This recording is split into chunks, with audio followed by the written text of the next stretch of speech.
মার্কেটে interest rate কমলে বন্ডের প্রাইস কেন বাড়ে আর ইন্টারেস্ট রেট বাড়লে বন্ডের প্রাইস কেন কমে? চলুন একটা এক্সাম্পল দিয়ে সহজে বুঝিয়ে দিই। মনে করুন আপনার কাছে একটা বন্ড আছে যার ফেস ভ্যালু 1000 টাকা এবং বন্ডের ইন্টারেস্ট রেট হচ্ছে 10%। মনে করুন বন্ডের টেনিওর 10 বছর। এইবার বন্ডের ইন্টারেস্ট রেট 10% হলে ওই 1000 টাকার বন্ডে প্রতি বছর 100 টাকা করে সুদ পাবেন।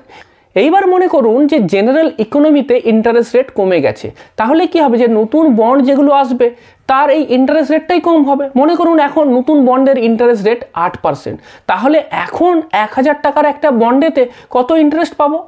80 টাকা। কিন্তু আগের যে বন্ডটা, পুরনো বন্ডটা, সেখানে প্রতি বছর 100 টাকা করে ইন্টারেস্ট পাওয়া যাবে। সুতরাং এখন যার কাছে পুরনো বন্ড আছে সেই বন্ড থেকে তো বেশি ইন্টারেস্ট দিচ্ছে।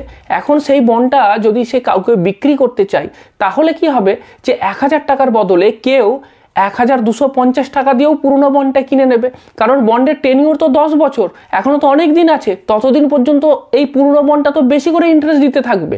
সুতরাং সেই কারণের জন্য এই বন্ডটার দাম বেড়ে গেল। আবার ঠিক উল্টোটাও হতে পারে, যদি ইন্টারেস্ট রেট কমার জায়গায় বেড়ে যায় তাহলে পুরনো বন্ড থেকে কম ইন্টারেস্ট আসবে, তাহলে পুরনো বন্ডটা কেউ কিনতে চাইবে না বা কম দামে কিনবে।